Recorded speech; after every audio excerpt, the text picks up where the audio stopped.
One of the most popular Christmas songs out there is called Joy to the World. And this season, I want to talk a little bit about what that means to me. Welcome to the Joyfulicity podcast. I'm your host, Laura Wakefield. My parents gave me the gift of joy as my middle name. Literally on my birth certificate, my name is Laura Joy Wakefield. I was named after my Aunt Joy, who ironically lived a life of great sadness. As a young woman, she was vivacious and beautiful and had a terrific sense of humor. But life handed her some tough breaks, and she turned to alcohol for solace, which didn't go well. I'll leave it at that. But I do have memories of joy breaking through the bitterness occasionally with her, and I treasure those. She could be so warm and funny at times, and I loved her very much. As a young girl, kids often teased me about my middle name. Honestly, kids tease each other about pretty much everything. But I can't count how many times people would hear my middle name was Joy and break out into songs singing Joy to the World or make some comments about joy in one way or another. In the insecurity of youth, I hated that. I wished I just had an ordinary middle name that people would just ignore. But as I've grown older, I've come to see it as a blessing and a reminder to me of a mission dear to my heart. If at the end of my life, even one person says that I brought a measure of joy to this world and to their life and heart, then I will have led a blessed life indeed, full of love and purpose. Joy is my middle name, and I've made it my online screen name and the heart of the work I do because I think it matters. The world needs more of it. My aunt needed it. You do, and I do. Everybody does. So I wanted to do a little bit of a who, what, where, when, and why about giving the gift of joy this holiday season. We talk a lot about gift giving around the holidays in particular, but how do we give and extend the gift of joy? So let's unpack that just a little bit for a moment. Who should we give this gift to? Like I was saying, literally everybody. Do you know anybody out there that couldn't use a little more happiness in their life and a little more joy? Everybody. And the funny thing about giving this gift that's different than a lot of other gifts is the more of it you give, the more of it you seem to receive. It magnifies itself as you give it away. So what a beautiful thing. It's not something that we have to be careful. Like with some gift giving, we have to be careful not to spend too much money or to overextend ourselves. But with joy and happiness, this is the kind of gift that's renewable. You can give it and give it and give it and give it without ever running out. So look around at the people that you come in contact with. Of course, the people that are closest to you. What's the point of any other gift other than to light up the face of somebody that you love? So that's really at the heart of most of the gifts that we're giving at this holiday season, is to try to bring some joy into the lives of the people that we love through things that they want, things that they need. Oftentimes they're physical gifts. But when we get to the heart of why we're even bothering to do that in the first place, it kind of sheds light on the kind of gifts we ought to be considering giving. So there's the what of the joy. It doesn't have to cost money. It can. Some gifts can be wrapped and put under a Christmas tree. And those gifts are wonderful. I wouldn't want to downplay those. But joy can also be 100% free. Give the gift of your time. Give the gift of your attention. People are starved to feel seen and known and wanted and loved. Those are the kinds of gifts that really light people up.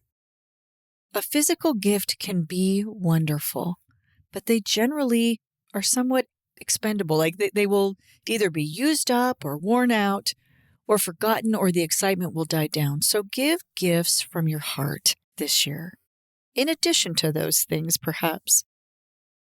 But again, these ones are totally renewable. The gifts of time, attention, smiles to people that you don't know well. As you go out into the shopping centers, doing your Christmas shopping, people are stressed out there because they're spending money they probably don't have. Most people at Christmas time actually are under a higher level of stress than normal. So try to give the gift of joy while you're out there. Be kind to the people that are working in the stores. They're exhausted. Be kind to the people that you see, the young mother that's struggling with her kids in the stroller. Give her a smile. Give her some help if she seems to need it. These are such simple things to do, but mostly it begins with being aware that this is probably the most important gift that you can give the world is your own personal joy and trying to light up others' lives and to share that with other people. Where? Everywhere you go. There's so much pain out there. There's so much stress. There's so much sadness. And as you start to pay attention with this question in your mind, who in this environment that I'm in at the moment, whether it be school or work or the shopping center or wherever you are, who here today might need the gift of joy? Who here today might need the gift of my smile, of my kindness, of my patience? That is a huge gift to give, especially to the employees that are out working extended hours during the holidays. Give your patience. I worked retail for many years and I worked at Honey Baked Ham for a while. Very stressful place to be at the holidays. All the customers are coming in stressed. The employees are exhausted and stressed. When people would treat us with kindness and just wish us happy holidays and thank you for our extra work and all those kinds of things, the simplest things really would make a difference in helping us get through different shifts. So just remembering that the gift of your patience can bring joy to somebody's life. It really can be that simple as just not snapping at an employee that makes a mistake or not pushing to get ahead of everybody else in line. Just being patient, being friendly, being happy. Bringing that little bit of happiness into a room with you can make all the difference in somebody else's day. Because you might be the only person perhaps that smiled at them that day. Or you might be the only customer that thanked them for what they're doing and told them they were doing a good job. You literally sometimes might be the only person in that human's life that was kind to them. It is a good time, if you have the funds, to give extra to all the various causes that you can around the world, to be more aware than usual, perhaps, about all the need that is out there in the world and to share the resources that you are blessed with, whatever those may be, whether they be financial or if you're a counselor, maybe give away some of your time to people that can't afford to pay for it, or whatever profession you do, to be maybe extra generous and try to do some pro bono work at the holidays. That can make a huge, huge difference. Sometimes we're not really sure what to do. Maybe it's a stranger and we don't really know them, but we can just see that they are feeling down and out. Sometimes the answer is simply to ask, is there something I can do for you? And it's not always as simple as just saying to someone that you can sense something is wrong or that they maybe need more from you. It's a little bit of a funny thing to just say, hey, let me know if there's anything I can do. Because a lot of people aren't going to reach out. But to go right to them and say, I'm here. Can I help you right now? Is there something that I can do to help you? And then be willing to actually follow through and do it. The holidays can be a very painful time. Whatever problems that we have tend to feel magnified, whether they be loneliness or sickness or whatever they are, financial things, they seem to magnify in our minds and our hearts at the holidays. I think because there's this idea that we're supposed to be having this wonderful, magical experience like in a Hallmark movie. Everything's supposed to be perfect. And of course, none of our lives are perfect. And so all those imperfections, the holidays seem to shine extra light on those sometimes. That's one of the ironic things, that this can be one of the least happy periods of time in people's years. So literally anything that you're able to do to lift somebody's burden, to lighten their load just that little bit. But I think sometimes maybe even more importantly, to just let them know that you think that they are great. If there's an employee at your favorite grocery store, for instance, that always goes above and beyond, and you've noticed that, or your mail carrier, or you have a particularly friendly UPS delivery person that you interact with all the time, this is a great time to tell them, I just want you to know what a great job you do and how much I appreciate you. Because sometimes people feel like their jobs are fairly thankless and they just kind of do all of this stuff every day and nobody notices. So just knowing that somebody noticed their hard work can go a long way to lifting someone's spirits and bringing a little bit of joy into their day. When do we do this? Every chance we get. Every chance we get. And just having this spirit of questioning in our minds, who needs this today, will open your eyes to things that you might not have otherwise noticed or seen. We walk around with our heads down, just going from task to task. Take a pause and look around with that question in your mind. Who needs just a little lift today? And when you start to ask the question, it will start to manifest in front of you. It's kind of miraculous. When you're looking for something, you suddenly see it, and it will come to you more rapidly than you expect. That person, you'll notice them at the mall or at work. You'll notice something different about their mannerisms that day, and you'll just know. You'll just know that that's the person that needs me today. Why should we do this? Because the holidays have become fairly commercialized. Sometimes we forget that underneath all of that should be love. Underneath all of that should be some faith and desire to give to humanity, to the people around us. Underneath all of that, the only purpose for any of that should be to build connections, should be to show other people that there's hope in this world, that there's joy in this world, that there's faith to be found. There's a lot of problems, but there's also so much good. And if we get too caught up in the commercial aspects of the holiday seasons, whichever one of the different holidays that we personally celebrate, there's kind of an overall feeling of the holidays that we all collectively celebrate. But at the basis of all of those, whether they are founded in religion for you or just simply in being alive and a person, let's try to get to the heart of what really matters.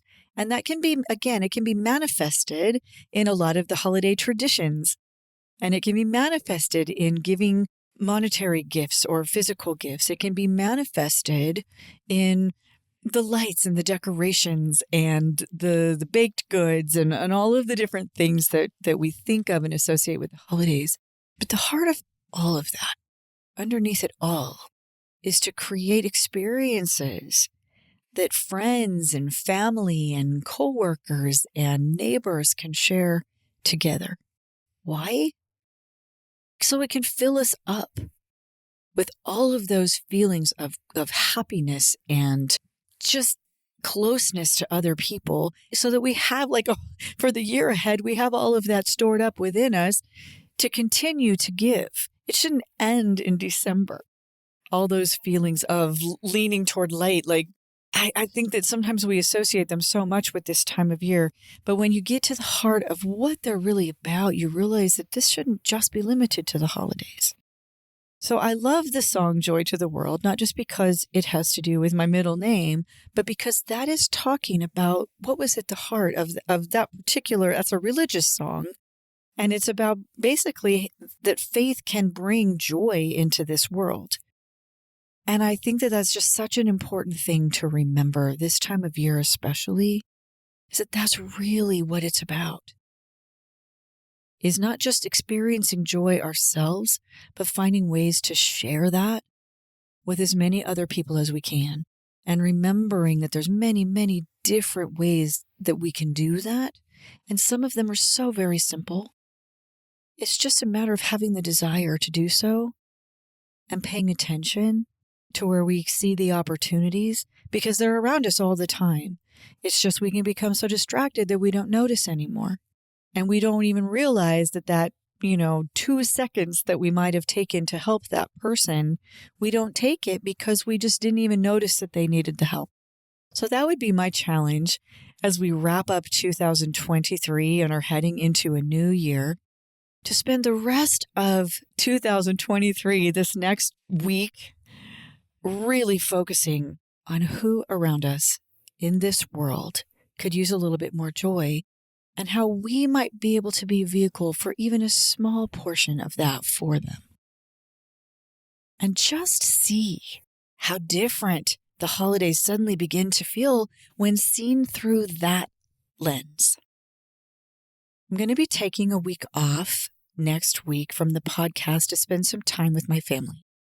For me, as my kids are growing up and moving away, that's been a big thing that the holidays represents, is that many of them start to come home. So while I have them with me, I really want to focus on them and pay attention to them and have some of these experiences within my little family here. But looking forward to 2024, what are you looking forward to? What are your goals? And by goals, I don't mean rigid things that you're going to beat yourself up about if you don't accomplish them. But what's going to be the overall theme of 2024 for you? For me, 2023 was all about authenticity and reclaiming some authenticity in my life. And that's manifested in many, many ways. The theme that I feel emerging for 2024 for me personally is about health, physical health, mental health, spiritual health, and really focusing on that for myself and for my household. Having some sort of overarching theme for the year in your mind can be very, very helpful because it kind of gives direction. Sometimes we feel like we're just getting up and spinning our wheels every day, or we're so overly goal focused on specifics that we're constantly failing and behind and very rigid in that. But having an overall theme, an idea of what needs attention in my life this year, what needs attention in my home this year, can be really beneficial. And for me, it's all centered around health, primarily physical health. There's some things that I kind of have not been focusing on that I know that I probably should have been doing a better job at. So now that I've kind of been stepping it more into my authenticity and into coming to really love myself again, the next logical step is, if you love yourself, let's start taking care of yourself, that physical body that you have, and your mental health as well, and all of those kinds of things. So I'll be talking a lot about that theme in 2024. But I just want to thank all of you for your support as you have listened to this podcast and downloaded the episodes and shared your thoughts and feelings with me, and to my guests that have joined me on this show. This has been a truly remarkable experience since I started this earlier this year, and I'm really looking forward to continuing this forward into 2024. I have lots of things I want to share with you. I'm really especially looking forward to the guests that I'm going to be having on the show and the things that they are going to have to share. But I wish you all a very happy holiday season, and I'm wishing you all joy. From my heart to yours, from my family to yours. Let's bring some joy to the world and let it begin with us. Have a great day, everybody. Thank you for joining me today on the Joyfulicity podcast. If you enjoyed this episode, please like and share, and come follow me on all major social media sites at Joyfulicity or on my website, joyfulicity.com. You can follow the link in the description for this episode to all of the places that we can connect. Have a great day, everybody, and remember, dare to dream, plan to play, live to learn.